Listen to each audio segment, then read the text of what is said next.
faithfully delivering value, interpreting great books from around the world. Hello, this is Sally's Book Talk. Today, we continue our interpretation for you.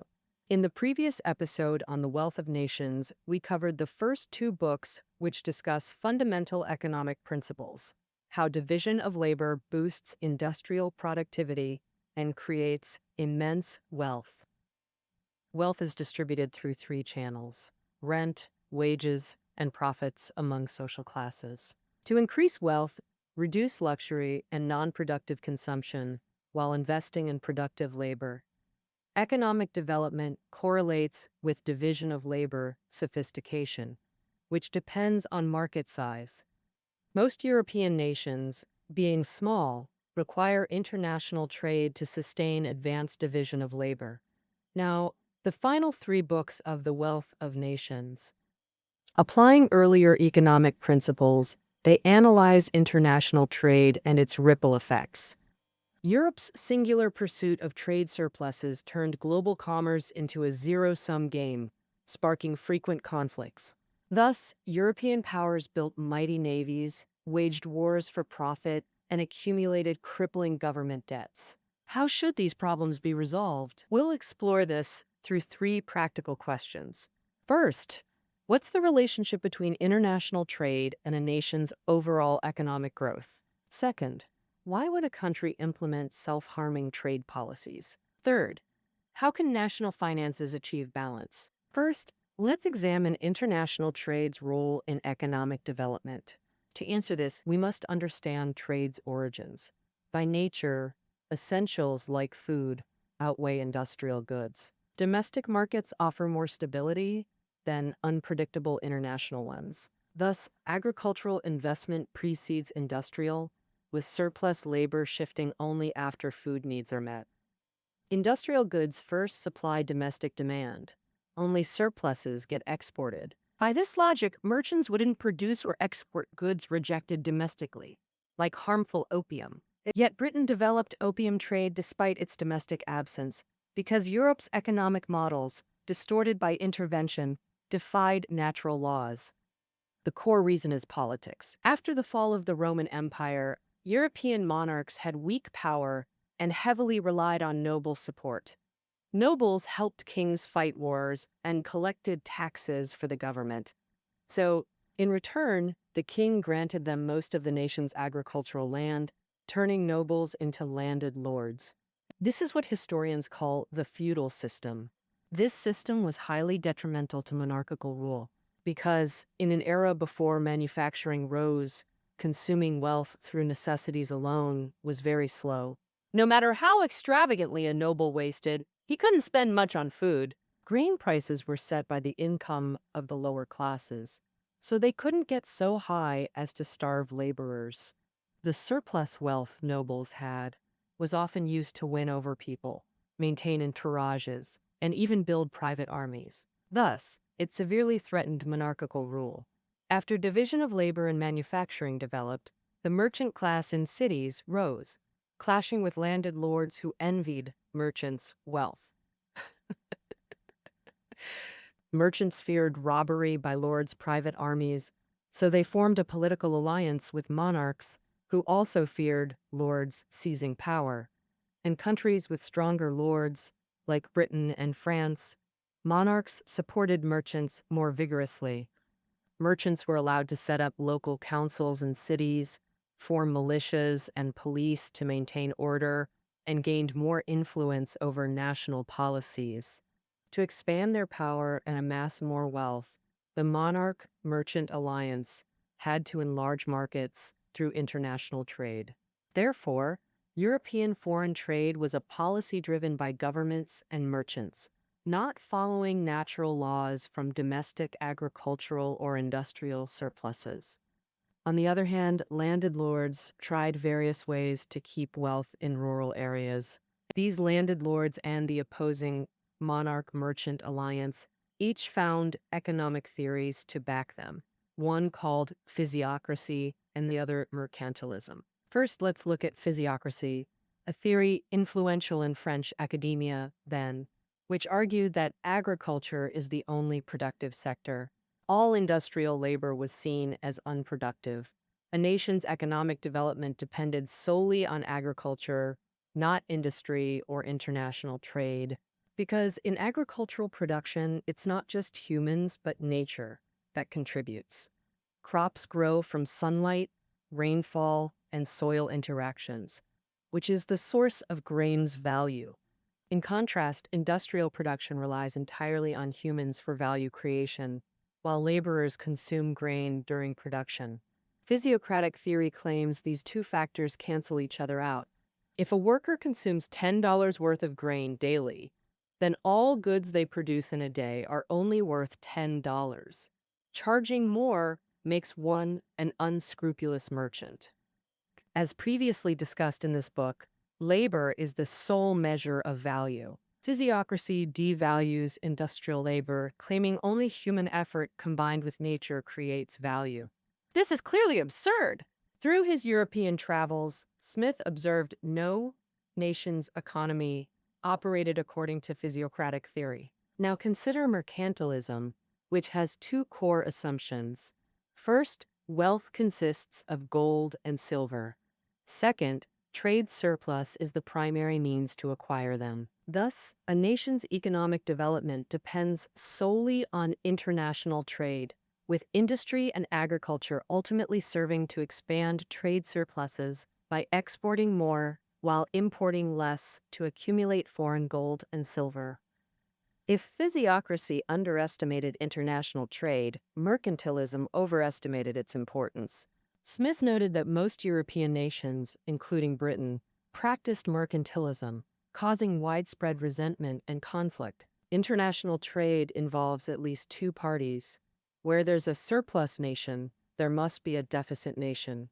If all nations prioritize trade surplus as their sole objective, international trade becomes a cutthroat zero-sum game. Smith believed both physiocracy and mercantilism were mistaken. In fact, a completely different type of surplus determines national wealth. That is the difference between annual production and consumption. If annual production exceeds consumption, social capital increases, further boosting annual output. Conversely, if production falls short of consumption, social capital erodes, inevitably reducing annual output. This production-consumption gap has no relation to international trade conditions.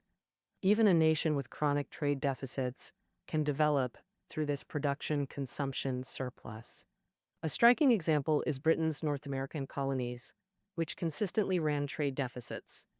Gold and silver entering North America through trade deficits immediately flowed out, forcing the economy to operate using credit money, bank-issued paper currency. Yet in this gold-scarce region, widespread frugality meant most capital went into production with minimal consumption, steadily increasing annual output and rapidly growing national wealth. To summarize, international trade's significance lies in providing larger markets that enhance division of labor and productivity. Trade surplus or deficit doesn't affect the economy. Growth depends on the domestic production-consumption gap. Even with chronic trade deficits, high growth is achievable through increased productive investment and reduced luxury spending, the frugality Smith championed. Now, to the second question, why would countries adopt self-harming trade policies? Mercantilism's dominance in Europe led many nations to implement such damaging policies. For mercantilist theory, every nation strives to expand trade surpluses. Two methods achieve this. First, restrict imports that cause trade deficits. Second, promote exports that generate surpluses. Restricting imports. This means high tariffs or outright import bans. Policies still common today. Imported goods typically fall into two categories: those with fundamental productivity gaps between nations. For example, wine. Though Britain produced wine, its colder climate yielded inferior quality and quantity compared to warmer France. To protect domestic wine, Britain restricted French wine imports. Smith deemed such policies harmful, causing misallocation of productive capital. British wine should have been cheap due to poor quality, with low vineyard rents, but restricting French imports changed this. Without competition, British wine prices rose. While rents remained temporarily stable, profits surged, attracting massive capital to wine production. Yet, a nation's total social capital remains fixed at any given time. Forcing excess capital into low productivity sectors like wine causes capital shortages elsewhere, dragging down overall social productivity. 88.8. Another import restriction scenario is somewhat justified when no fundamental productivity gap exists between nations. Number 1.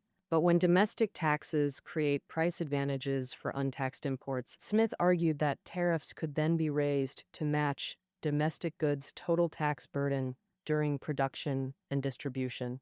Such tariffs aim to level the playing field for fair competition, not to give domestic goods an unfair edge.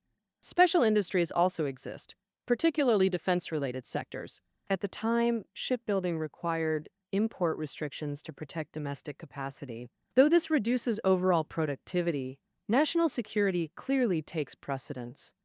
An extreme import restriction is trade warfare. Smith believed tariff hikes forcing nations to abolish unfair policies justify temporary economic harm if successful. Trade war outcomes depend on political skill, not economic theory. A politician's cunning proves more effective than a legislator's expertise.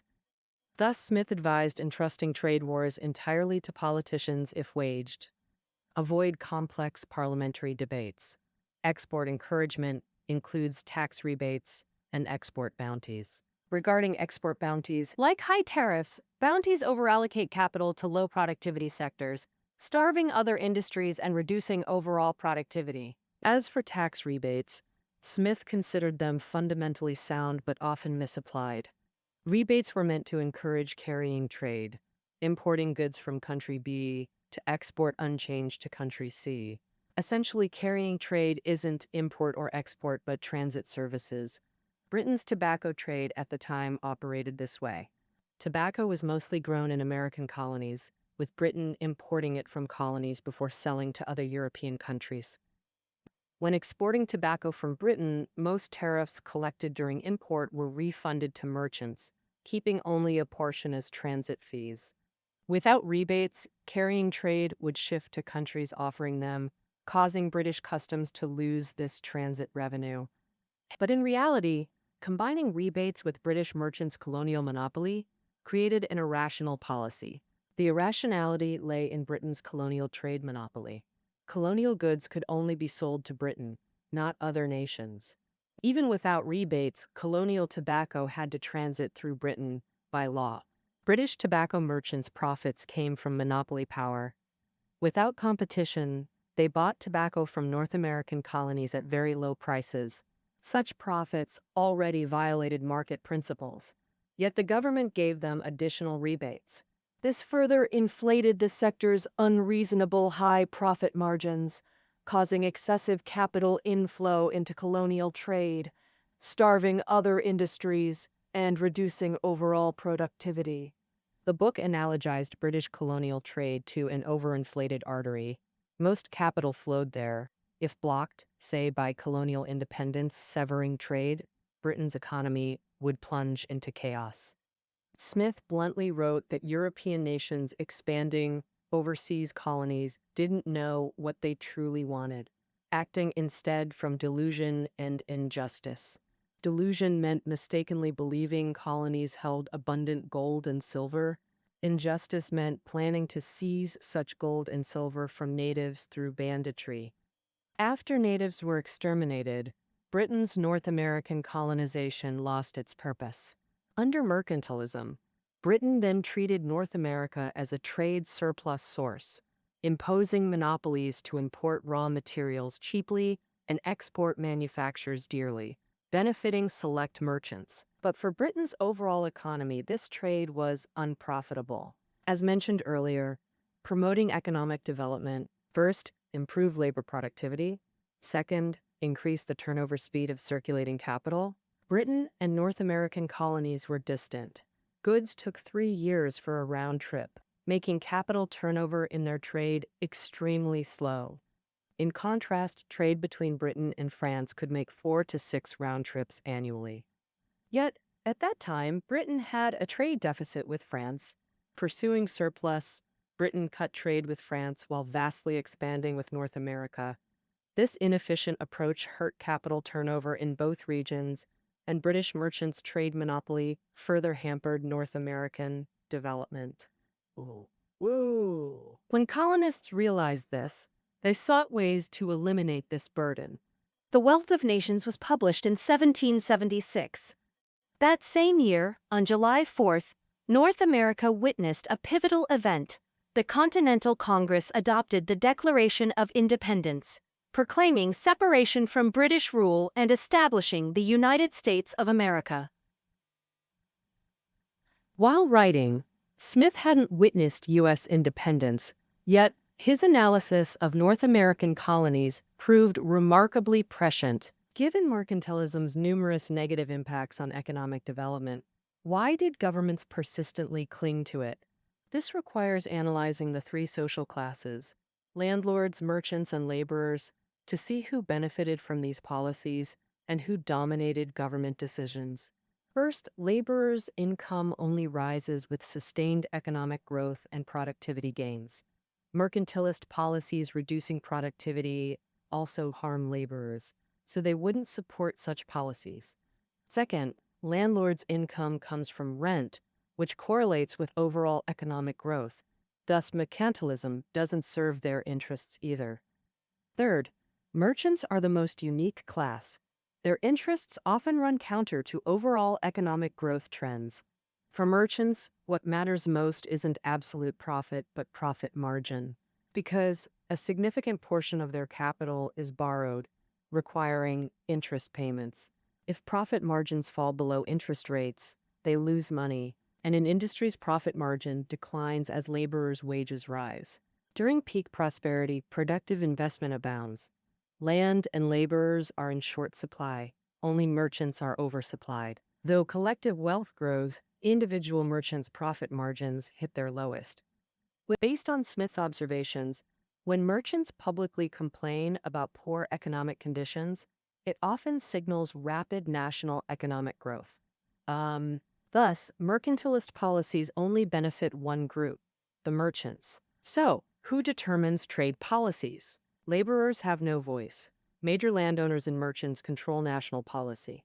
As mentioned earlier, landowners became idle after long detachment from production, lacking understanding of real economic conditions, and easily misled. Thus, the merchant class, wholly indifferent to public welfare, was entrusted with directing national economic policy. Smith believed this explains why European governments repeatedly blundered in trade policies. Finally, the third question: how can national finances achieve balance? What if governments can't repay debts? In Smith's era, constant wars left most European states unable to cover expenses through revenue, forcing them into perpetual debt cycles, borrowing new loans to repay old ones. Book 5 of The Wealth of Nations examines state expenditures and revenue sources to help governments find fiscal solutions. It concludes by analyzing possible debt elimination methods. First, government spending. Smith identified 3 core responsibilities, each requiring expenditure. The primary duty is national defense, covering war and military costs, funded exclusively by government, never privatized. War was the main cause of European nations' debts. Why did war costs surge despite economic development? In hunter-gatherer and nomadic societies, war required little extra cost since daily activities resembled combat. Every hunter or herder was a versatile warrior, but farmers and industrial workers couldn't quickly master warfare. When agricultural Europe faced Mongol and North African nomadic invasions, heavy losses forced professional armies.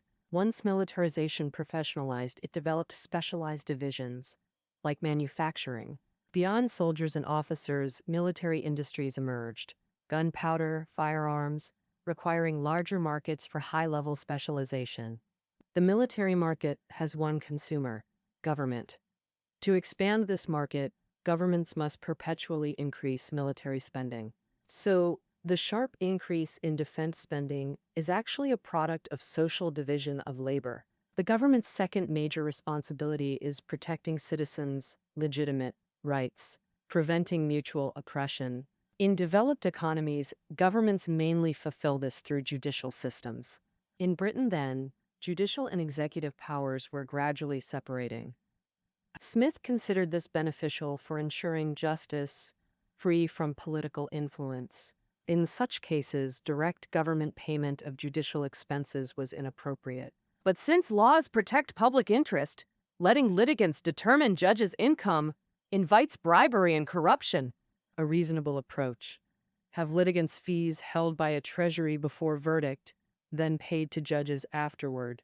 This prevents corruption. The third major responsibility, establishing socially beneficial public facilities and institutions.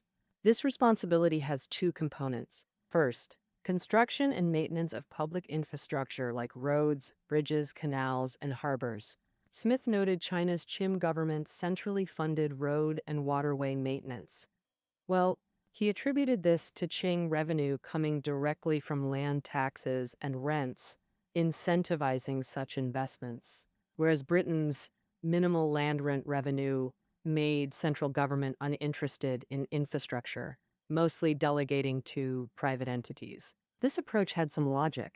Since local infrastructure typically benefits specific groups, costs should follow the beneficiary pays principle. But when public works can't break even, local and central governments must still take responsibility. Second, education and religious expenses. Religion defined as public moral education, thus part of educational spending. British schools relied on government funds or charity for salaries, with officials using subjective teaching evaluations unrelated to actual instruction, forcing teachers to flatter for reputation. And, for these overseers caused poor UK education quality. Better to fund teachers through tuition linked to student approval. But religion differs. The Church of England is the state religion with the monarch as its head. Can we privatize churches for self-sustainability? Many view religion as merely spiritual service, like teaching knowledge that can be commercialized. Smith considered this idea dangerous, warning against linking clergy's personal interests to missionary work. Because religion naturally incorporates superstition, ignorance, and fantasy during development, once religious figures pursue personal gain, it easily evolves into demagogic cults. Hence, maintaining fixed clerical salaries was necessary. Generally, industries divide into two types. First, where practitioners and nation both benefit, these can privatize for self-sustainability to reduce government spending. And, like most productive industries, healthcare then was elite education for the wealthy. Second, industries vital to the nation, but offering practitioners little personal benefit, or where pursuing gain shouldn't be encouraged. These require state funding, government agencies, defense, religious affairs, and infrastructure unable to break even. Government revenue mainly comes from two sources: sovereign state property and public taxes. The former contributes minimally to European states. Monarchs' limited assets can't cover national expenditures. To achieve fiscal surplus and repay debts, governments must increase taxation. Taxation should follow four principles. First, fairness. Each sector's burden shared by rent, profits, and wages, avoiding disproportionate load on any class. Second, certainty. Fixed, transparent rates to prevent taxpayer fraud by tax officials. Third, convenience. For instance, collect land tax when rent is paid. Embed taxes in goods prices to avoid extra taxpayer trips. Fourth, reasonableness. Tax burdens shouldn't be excessive or hinder productive industries' expansion. In prosperous economies, governments prioritize reasonable taxation, maintaining balanced revenue and expenditure without large surpluses. In prosperous nations, people trust their governments, willingly lending money during wars. In economically backward countries, public distrust makes governments hoard money desperately. This leads to harsh taxation, worsening distrust. Thus, sovereign debt actually reflects public trust, but governments must repay post-war. Some argue governments needn't repay debts, since lent money re enters the economy through spending, causing no harm. This view overlooks a key fact. Money's nature changes when lent to governments. It transforms from productive capital into unproductive capital. All sovereign debt consumes society's productive capital. Whether for national credibility or economic growth, governments should actively repay sovereign debt. Yet Europe's frequent wars meant new debts piled up before old ones were repaid, resulting in permanent debt, annual surpluses covering only interest, or even defaulting when insufficient. Governments often default implicitly through currency devaluation, a financial tactic sometimes gaining public support. After Rome defeated Carthage, the bankrupt government reduced coin copper content from 12 to 2 ounces, repaying just 1/6 of debts. Many expected social chaos from such devaluation, but nothing happened. This devaluation passed by popular assembly vote with public approval. Because most citizens were debtors too, government and people allied against creditor minorities who reluctantly accepted. Of course, such defaults severely damage government credibility with creditors, making future borrowing difficult. Smith cited this example not to encourage defaults, but to explain the principle of resolving debt through currency devaluation. This case remains relevant today. Let's briefly summarize the book. As foundational economic literature, The Wealth of Nations covers nearly all economic propositions. Any single point could spawn an economic subfield. The most influential are 3 key points from books I through II. First, Smith proposed division of labor as the decisive factor in productivity growth. Pursuing self-interest, people are guided by an invisible hand to positions benefiting economic development, with market size determining division of labor levels. In 1982, Nobel laureate George Stigler called this theory foundational to modern industrial organization economics. He and Friedman's new liberalism, still mainstream in the West, traces directly to Smith's division of labor analysis. Second, Smith advocated measuring wealth through labor, decomposing distribution into rent, wages, and profits, sparking later debates on labor value theory and factor allocation. Most notably, Marx's surplus value theory and the Lausanne School's general equilibrium theory, which established mathematical economics through quantitative factor analysis. Third, distinguishing productive from unproductive labor, Smith argued only continuous investment in productive sectors sustains economic growth. Descriptions of fixed capital, circulating capital, and capital turnover remain widely used in corporate financial analysis. The last 3 books are less theoretical, emphasizing pragmatism, but many discussions hold contemporary relevance. First, regarding international trade and domestic growth. Smith saw trade's role in expanding markets to enhance division of labor. Trade surplus or deficit isn't decisive. The domestic production-consumption gap matters more than trade balance. Furthermore, the book argues that Europe's flawed trade policies stemmed from misalignment between merchant self-interest and societal welfare. Smith specifically criticized British policies in North American colonies. In 1991, Nobel laureate Coase suggested that had Britain heeded Smith's colonial advice earlier, America might not have gained independence, making Smith not just economics' father, but also a founding figure of an Anglo-American federation.